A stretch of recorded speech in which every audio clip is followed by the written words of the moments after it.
Bueno, muy bien, seguimos charlando con los temas que tienen que ver con la agenda de esta semana.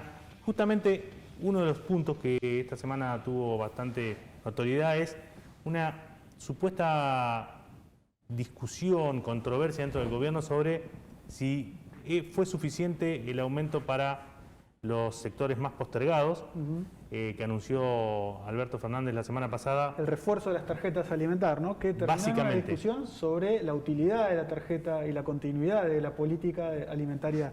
Sí, y de toda la política social. Por eso nos queríamos meter en eso, y por eso hemos convocado a Gildo Honorato, que es secretario general de la Unión de Trabajadores de Cooperativas, ¿no? A nivel país. Buenas tardes, ¿cómo estás? ¿Cómo estás? Un gusto, buenas tardes. Bueno, en principio, para meternos con este tema, más allá de si hubo o no pelea, si alguien se peleó o no se peleó, yo quería consultarte a vos si vos considerás que la actual política en general asistencial del gobierno es suficiente, va por el buen camino, va por un camino que no va a terminar en ningún lado, como dicen algunos de los dirigentes, es inútil, como también se dijo. ¿Cuál es la opinión que tenés vos? Bueno, primero, en una situación de crisis como la que estamos viviendo, cualquier apoyo a los sectores más desprotegidos siempre es bienvenido y da cuenta de una voluntad política del gobierno nacional. Sí, en el caso concreto de la tarjeta alimentar, nosotros se lo hemos planteado al presidente antes de que asuma, al ministro Arroyo, y lo hemos sostenido durante todo este tiempo, que nos parece que es una política que es ineficaz. ¿Por qué ese cuestionamiento? A una cosa que, en principio, por lo menos, parecería que saca un punto que es muy cuestionado, que es la intermediación, por ejemplo. Bueno, eso es un punto favorable. Nosotros hemos siempre peleado porque las políticas sociales tengan derecho con el beneficiario. En el caso de la tarjeta alimentaria hay varios puntos. El primero es que no consagra derechos permanentes, no genera trabajo, no genera bienes durables, al no estar establecido por ley no es una política de Estado. En el caso puntual de la inversión de los 250.000 millones que se está haciendo ahora, el Estado, a diferencia de la AUH, que establecía por ley que no había comisiones bancarias ni comisiones en los comercios, en este caso la tarjeta alimentaria y en esta inversión en concreto hay una comisión bancaria del 0.6, que son 1.500 millones. Hay una comisión que se quedan los bancos. Que se quedan los bancos. Hay una comisión de 0.9, que son 2.200 millones que se llevan los comercios. Eso da cuenta de 3.700 millones de los pobres que se lleva aquellos que, por un lado, especulan con las finanzas, principalmente los bancos, y aquellos que se apoderan de la compra en los comercios, que mayoritariamente son los grandes supermercados, que eso va irremediablemente primero al dólar. Después, con esa inversión, nosotros, con los precios actuales de la construcción, podríamos hacer 260.000 viviendas por año de acá al fin del mandato, y eso implicaría la generación de 1 millón de puestos de trabajo, calculando 5 obreros, 5 trabajadores o trabajadoras por... Perdón, Gildo, pero eso sería más a mediano plazo, digamos. No terminás con el problema del hambre que tiene ahora el nene que está ahí, que no comió ni hoy ni mañana. La urgencia y la planificación. Claro. Nosotros disentimos con eso. ¿Por qué? Porque si vos inyectás dinero en una tarjeta, eso va inmediatamente al consumo, y el consumo se va a las casas matrices, mayoritariamente son los grandes supermercados que se la llevan.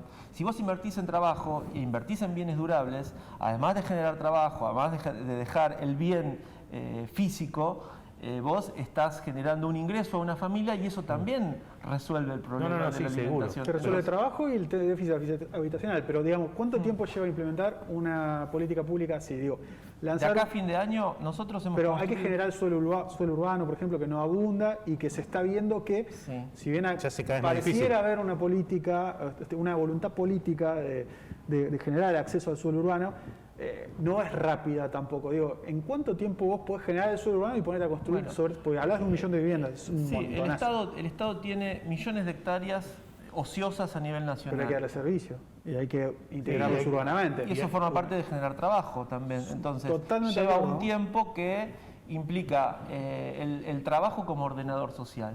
Sí. Y ese me parece a mí y nos parece a nosotros que es el punto concreto.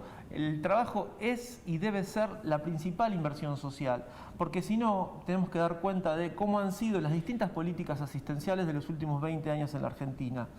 Desde la Caja PAM, finales de los 80, cuando había 800.000 familias que recibían ese beneficio, a los 12 millones de familias que se inscribieron para el IFE, evidentemente esa política de transferencia de recursos hacia los sectores populares no ha servido para hacer bajar la pobreza. Es más, en nuestra opinión, en muchos casos, esas políticas asistenciales con buena leche, porque no podemos decir que este gobierno tiene mala leche, no lo decimos, pero con buena intencionalidad, han sido funcionales a la estructuralización de la pobreza. Claro. Ese es el punto. Sí. Los datos son no estamos discutiendo implacables. Ante eso, los datos son implacables. Sí, es de 800.000 familias a 12 millones. Hay un dato objetivo, concreto, y la pobreza estructural nunca bajó del 22%, ni siquiera en los mejores momentos de Néstor, cuando teníamos crecimiento económico a 8 puntos, 6 puntos, que se decía el superávit gemelo, que se decía las tasas chinas. Entonces, es un planteo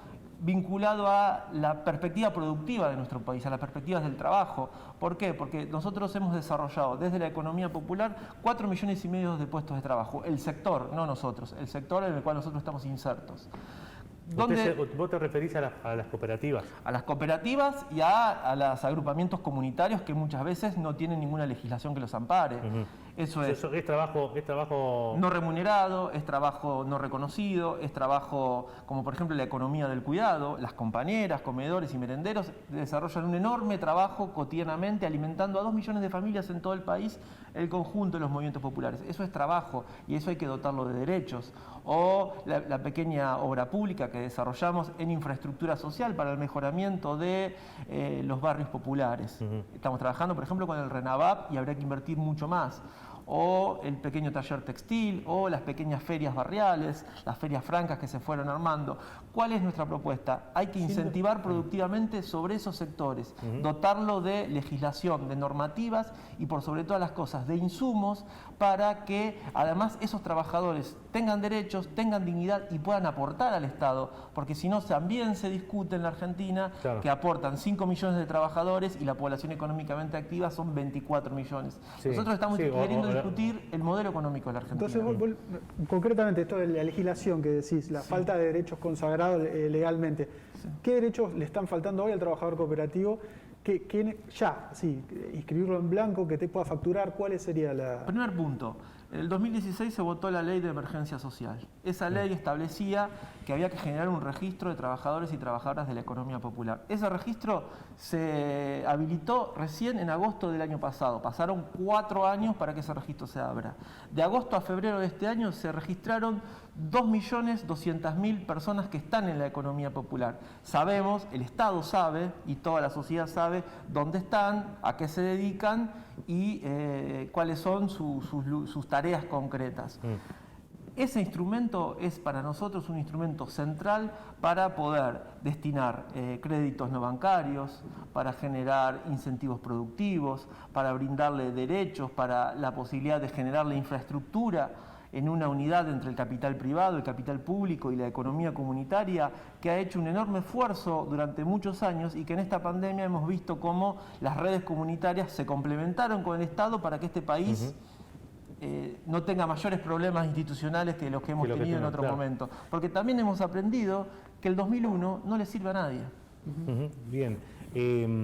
Estaba pensando si, digamos, un anuncio como el del viernes pasado es como una especie de anuncio para quedar bien y para zafar del momento y como decía Pérsico, ¿no? Pan para hoy, hambre para mañana.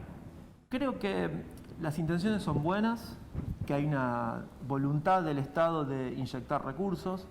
El tema es que son iniciativas que tienen un efecto en el consumo inmediato, en el corto plazo, pero que evidentemente eso no se transforma en una política que se sostiene y que tiene la capacidad de revertir el cuadro social que tenemos con los problemas estructurales. Ese es el punto. Después, está claro, hay otros problemas que la tarjeta alimentar no puede resolver y que hay que abordarlos desde otro lugar. Por ejemplo, los procesos inflacionarios. Claro. Estamos destinando 250.000 millones de pesos de nuestro país, del esfuerzo del trabajador y la trabajadora, a los grandes supermercados, principalmente, que a la vez son los principales marcadores de precios. Remarcadores. Remarcadores de precios, gracias por la corrección. Y eso inevitablemente va a profundizar los problemas de inflación. La inflación no se resuelve con precios cuidados. Nosotros defendemos precios cuidados, pero para resolver eso tenés que tener una perspectiva productiva distinta. Sí. No, está bien. ¿Y por qué crees que no se da ese paso? Digo, estamos hablando de un gobierno que, como vos decís, según tu criterio, tiene las intenciones. Un gobierno que además tiene gente como vos dentro mismo del gobierno. ¿Por qué crees que no se avanza hacia ese lugar? ¿Cuál sería el impedimento para hacerlo? Porque en general el sistema político tiene una mirada paternalista sobre las problemáticas de los más humildes, de las más humildes. Muchas veces hay una mirada desde donde hay que explicar demasiado cuáles son nuestras iniciativas. El ejemplo es más que claro. Cuando la dirigencia política, el Estado, quiere discutir la problemática del sistema financiero, convoca a los representantes de los bancos. Lo mismo hace con los industriales, en alguna medida hace lo mismo con la mesa de enlace para discutir la problemática del campo, en alguna medida hace lo mismo con los trabajadores formales, cuando se junta con la CGT, discuten las políticas, pero cuando hay que discutir el problema de la pobreza, no discute con las organizaciones comunitarias. Nosotros no somos las únicas, hay muchas otras.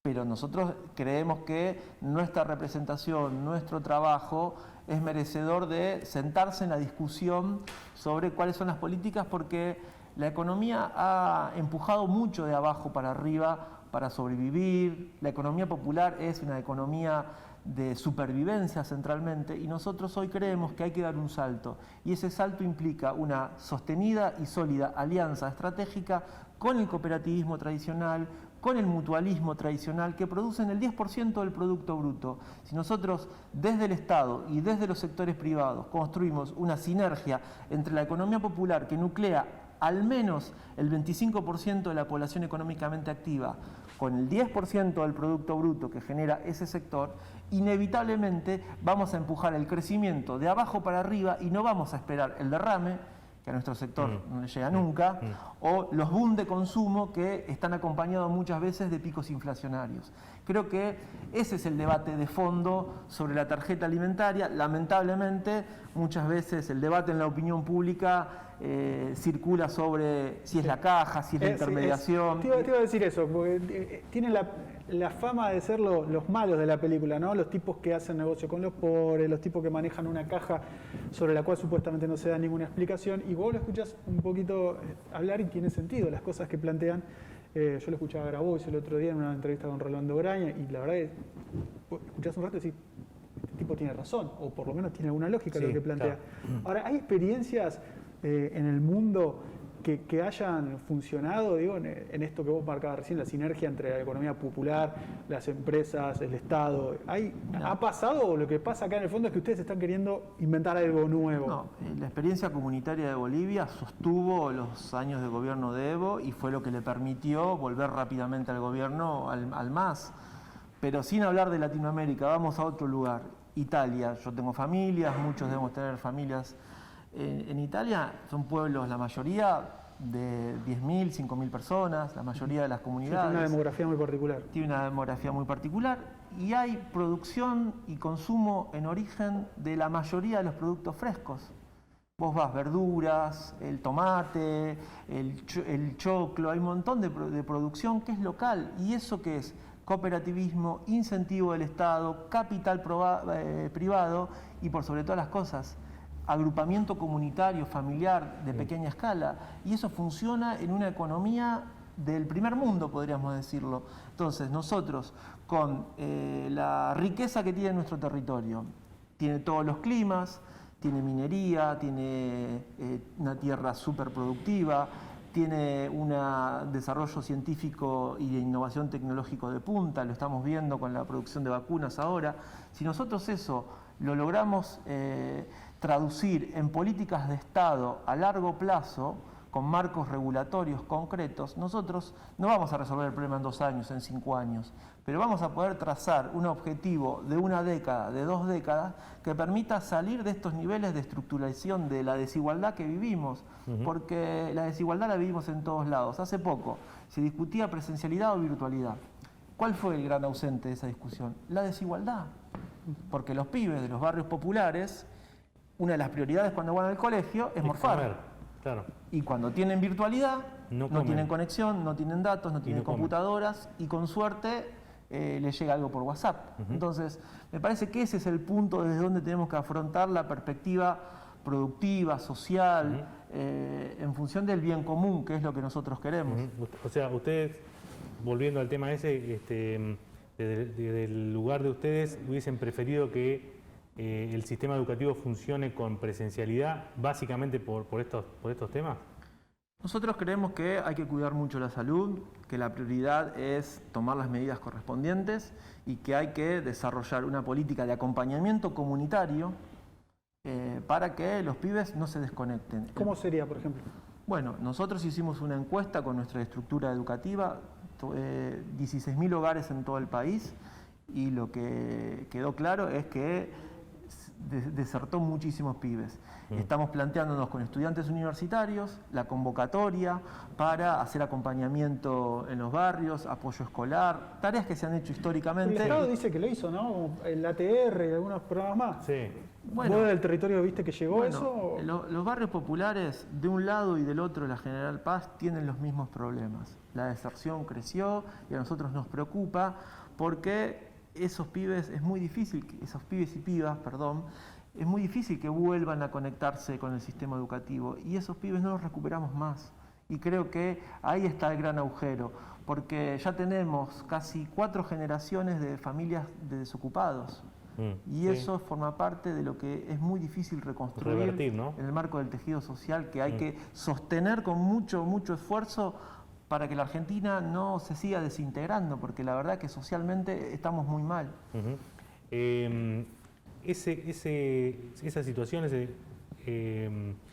lo que vos estás planteando como situación actual, ¿se puede traducir o hay temor de que se traduzca en un desborde?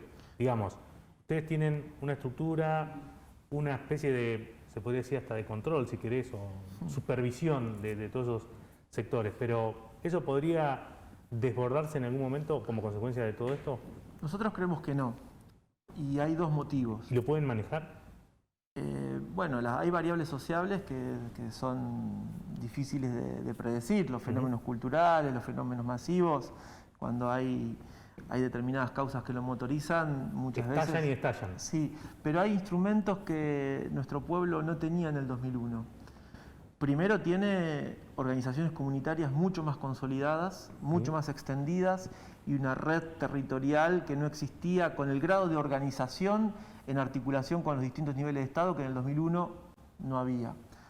Y eso favorece un eventual estallido. Favoreció aquel estallido. En la crisis del 2001 eso no existía. Lo que se le llaman, lo que el liberalismo dice intermediaciones, para nosotros es representación social. Esa representación social en el 2001 no existía.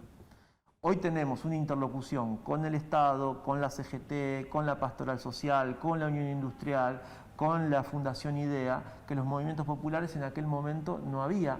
Por lo tanto, hay una articulación social mucho más profunda.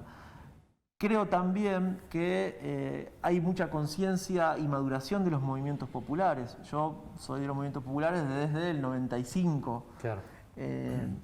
Y nosotros aprendimos que esos escenarios tampoco les sirven a nadie, porque se habla mucho de los muertos, pero el principal problema no son los muertos, que es muy doloroso. El principal problema es lo que generan esos picos de crisis cuando se desborda la institucionalidad. Los que ganan son los que apuestan al dólar, los que tienen recursos, los que se la pueden llevar afuera, y los que pierden son los más humildes. Por lo tanto, hay una situación objetiva, que es la organización comunitaria, y hay una madurez de las organizaciones para comprender que siempre el conflicto social tiene que tener una salida institucional para que no se generen estas situaciones. Yo puedo hacer la última pregunta, dale. Porque estamos hablando mucho de políticas nacionales y me gustaría que me des una mirada sobre cómo se está manejando acá, básicamente lo que atañe a ustedes es el Ministerio de Desarrollo de la Comunidad, pero en general las políticas públicas que viene implementando Axel Kicillof para contener a los que más necesitan, para dar respuesta a los que más necesitan. Bueno, van en sintonía mucho con el gobierno nacional, con menos recursos, porque sabemos las problemáticas estructurales que ha tenido la provincia